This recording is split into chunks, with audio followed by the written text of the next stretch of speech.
শুভ সন্ধ্যা। প্রথম পর্যায়ে আজ আমাদের নিবেদন কবিগুরু রবীন্দ্রনাথ, পরিবেশনায় সৌমিত্রা কলি, নমস্কার। মনামি দাস, নমস্কার। এবং আমি অদিতি ঘোষ। মাকাল কবিগুরু রবীন্দ্রনাথ ঠাকুর। গৌর বর্ণ নধর দেহ, নাম শ্রীযুক্ত রাখাল। জন্ম তাহার হয়েছিল সেই যে বছর আকাল। গুরু মশাই বলেন তারে বুদ্ধি যে নেই একেবারে, দ্বিতীয় ভাগ করতে সারা 6 মাস ধরে নাকাল। রেগে মেগে বলেন, মাদুর নাম দিনু তোর মাকাল। নামটা শুনে ভাবলে প্রথম বাকিয়ে যুগল ভুরু, তারপর সে বাড়ি এসে নৃত্য করলে শুরু। হঠাৎ ছেলের মাতুন দেখি সবাই তাকে শুধায়, এ কি?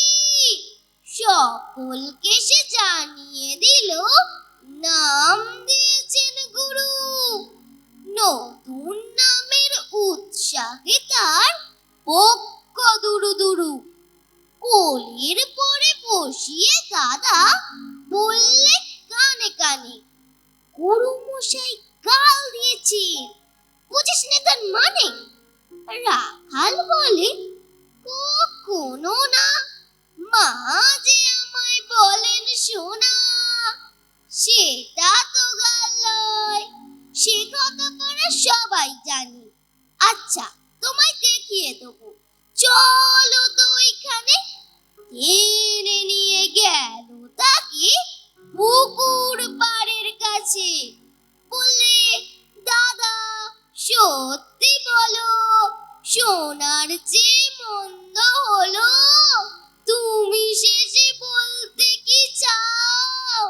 গাল বলেছে গাছে, মাকাল আমি।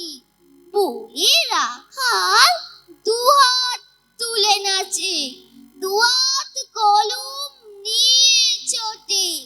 খেলতে নাহি চায়, লেখা পড়ায় মন দেখে মা অবাক হয়ে যায়। খাবার বেলায় অবশেষে দেখে ছেলের কাণ্ড এসে, মেঝের পরে ঝুঁকে পড়ে খাতার পাতাটায় লাইন টেনে লিখছে শুধু, ও মাকাল চন্দ্র রায়।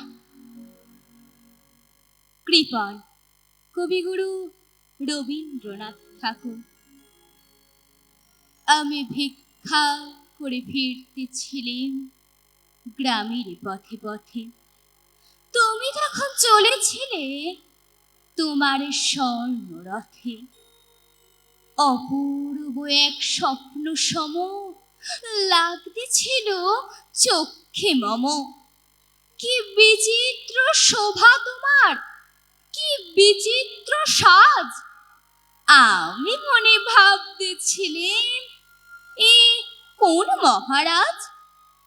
আজি শুভ ক্ষণেরা পোহালো, ভেবেছিলাম তবে আজ আমারে দাঁড়ে দাঁড়ে ফিরতে নাহি হবে।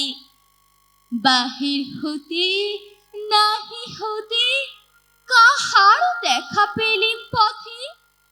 চলিতে রথ ধন ধান্য ছড়াবে দুই ধারে।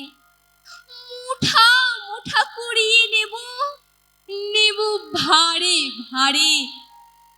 দেখি সহসা রথ থেমে গেল আমার কাছে এসে। আমার মুখ পানে চেয়ে নামলে তুমি হেসে। দেখে মুখের প্রসন্নতা জুড়িয়ে গেল সকল ব্যথা। হেন বলে কিসের লাগি তুমি অকস্মাৎ আমায় কিছু দাও গো বলে বাড়িয়ে দিলে হাত। মুড়ি এ কি কথা রাজাধিরাজ, আমায় দাও গো কিছু। শুনে ক্ষণকালের তরে রইনু মাথা নিচু। তোমার কি বা অভাব আছে ভিখারি ভিক্ষুকের কাছে? এ কেবল কৌতুকের বশে আমায় প্রবঞ্চনা। ঝুলি হতে দিলিমে তুলে একটি ছোট কণা, যবে পাত্রখানি ঘরে এনে উজাড় করে, এ কি ভিক্ষা মাঝে একটি ছোট সোনার কণা দেখি। দিলেন যা রাজ ভিখারি রে, স্বর্ণ হয়ে এলো ফিরে। তখন কাঁদি চোখের জলে দুটি নয়ন ভরে। তোমায় কেন দিইনি আমার সকল শূন্য করে। সবলা কবিগুরু রবীন্দ্রনাথ ঠাকুর। নারীকে আপন ভাগ্য জয় করিবার কেন নাহি দেবে অধিকার? হে বিধাতা নত করি মাথা, পথ প্রান্তে কেন রব জাগি? ক্লান্ত ধৈর্য প্রত্যাশার পূরণের লাগি দৈবা গত দিনে শুধু শূন্যে চেয়ে রব। কেন নিজে নাহি লব চিনে সার্থকের পথ? কেন না ছুটাবো তেজে সন্ধানের রথ? দুর্ধর্ষ অশ্বের বাঁধি দৃঢ় বল্গা পাশে, দুর্জয় আশ্বাসে দুর্গমের দুর্গ হতে সাধনার ধন। কেন নাকি করি আহরণ প্রাণ করি পণ? যাব না বাসর কক্ষে বধূ বেশে বাজাই কিঙ্কিনি।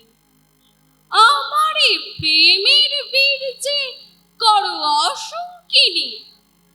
বীর হস্তে বড় মাল্য লব একদিন, সে লগ্ন কি একান্তে বিলীন? ক্ষীণ দীপ্ত গোধূলিতে কভু তারে দিব না ভুলিতে।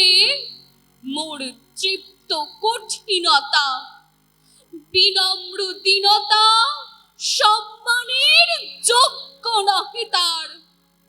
ফেলে দেব আচ্ছাদন দুর্বল লজ্জার।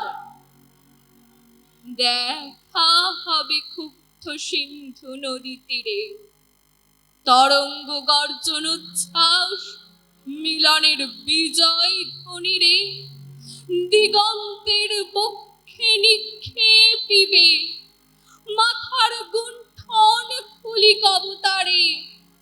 মরতে বাঁচি দিবে একমাত্র তুমি আমার। সমুদ্র পাখির পক্ষে সেই ক্ষণে উঠিবে হুঙ্কার। পশ্চিম পবন হানি সপ্তর্ষি আলোকে, যাবে যাবে তারা পন্থা অনুমানী। হে বিধাতা আমারে রেখো না বাক্যহীনা, রক্তে মোর জাগে রুদ্র বীণা। উত্তরিয়া জীবনের সর্বোন্নত মুহূর্তের পরে জীবনের সর্বোত্তম বাণী যেন ঝরে কণ্ঠ হতে নির্বারিত স্রোতে। যাহা মোর অনির্বচনীয় তারে যেন চিত্ত মাঝে পাই মোর প্রিয়। সময় ফুরায় যদি তবে তারপরে শান্ত হোক সে নির্ঝর নৈশব্দের নিস্তব্ধ সাগরে। নমস্কার। নমস্কার।